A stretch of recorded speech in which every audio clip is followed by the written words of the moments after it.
Welcome back. Let's turn to another big story tonight, where the war of words between the Congress and the BJP on data leaks is escalating with every passing day. Rahul Gandhi accusing Prime Minister Narendra Modi of being the big boss who spies on Indians using the NaMo app. Union Information and Broadcasting Minister Smriti Irani hitting back, saying even Chota Bheem knows that the NaMo app is not snooping. The battleground was Twitter, press conferences and interviews. The big question, of course, is this much ado about nothing, or do the allegations have substance?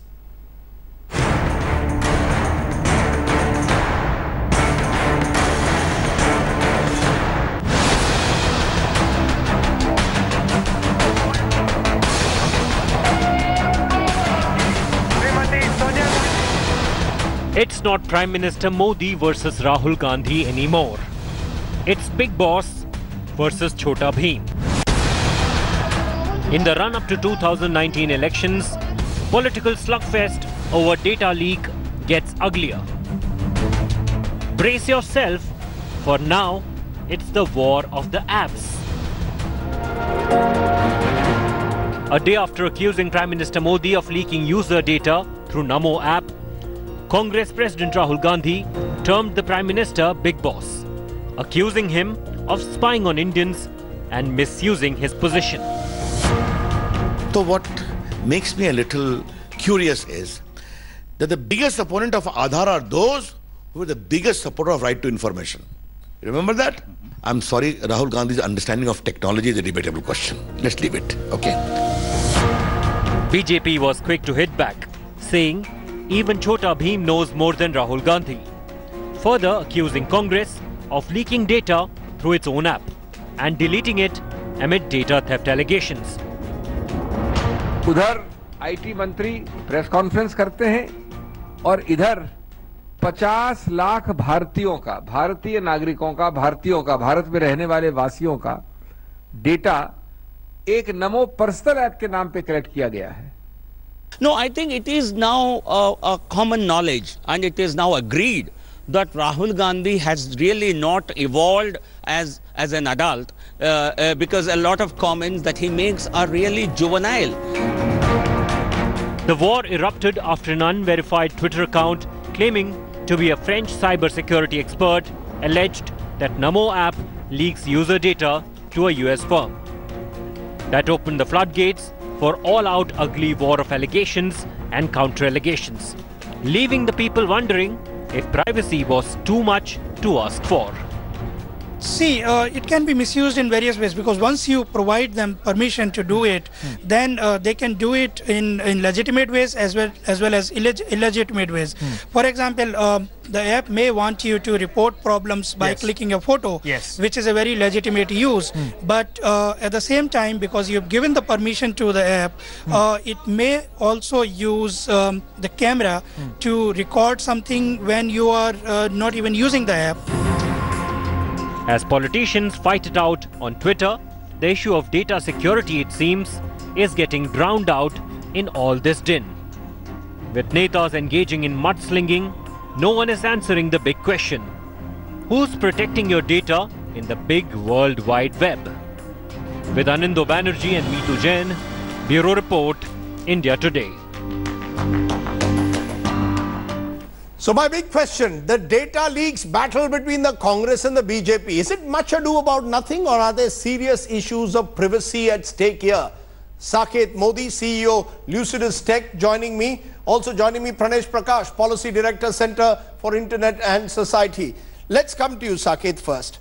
Do you believe that what is being suggested, that the NaMo app and using it could be a violation of my privacy, because the information provided could be used by the NaMo app to a third party or by them for their political propaganda? So let's understand how mobile applications work, Rajdeep, because mobile came much after the laptops. In laptops, there was no concept called containerization. One application in a laptop, Windows computer, can access the data of some other applications because they were stored on this common C drive.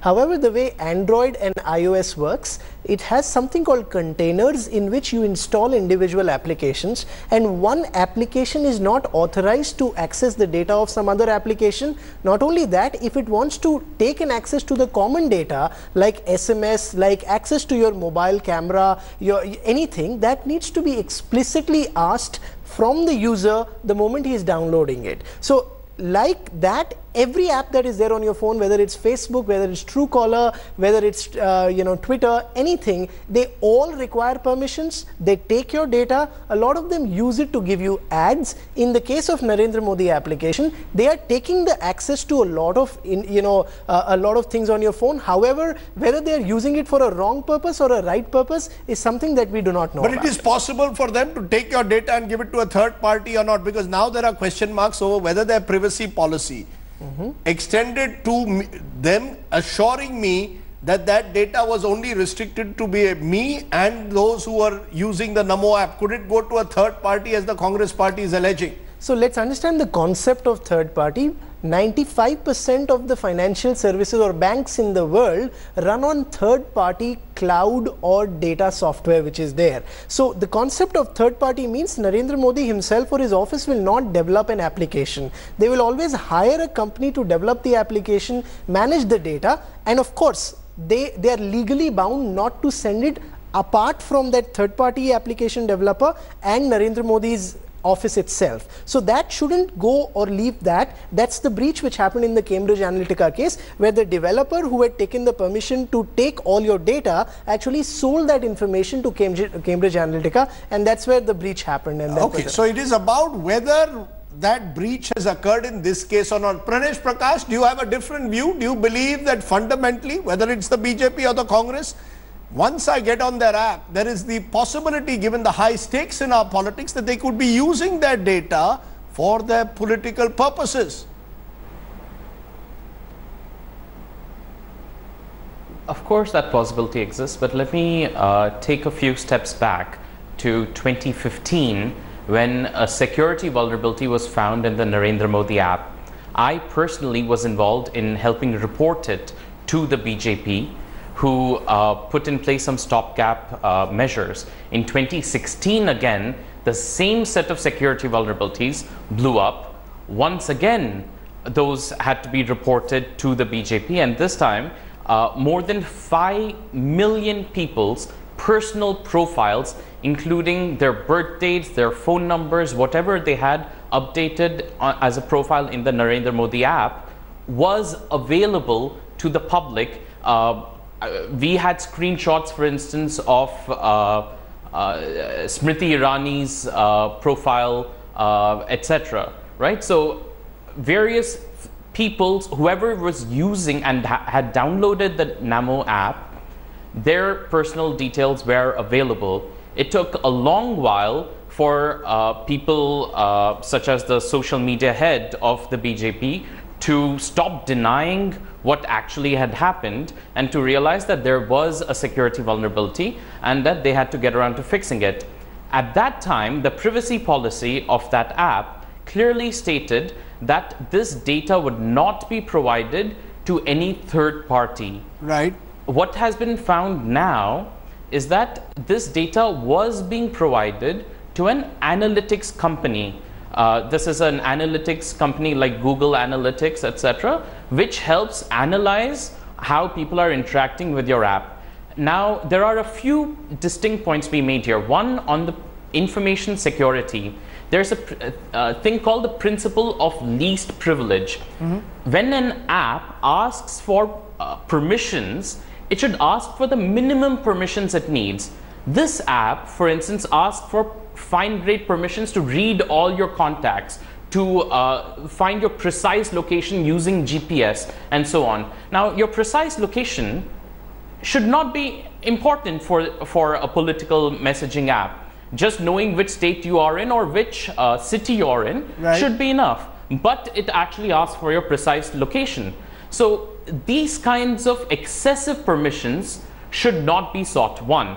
Two, when permissions are sought, all parties should make it clear why exactly each permission that they're asking for is being sought. There are more than a dozen different permissions being sought by this app. Okay. Thirdly, from data protection and privacy, there's a principle called data minimization. You should only collect that as much data as you need and no more, so that in case of a breach, not much data is exposed. Okay. Unfortunately, things like date of birth, which is sensitive information, is actually being collected by this app. But, okay, that's one view.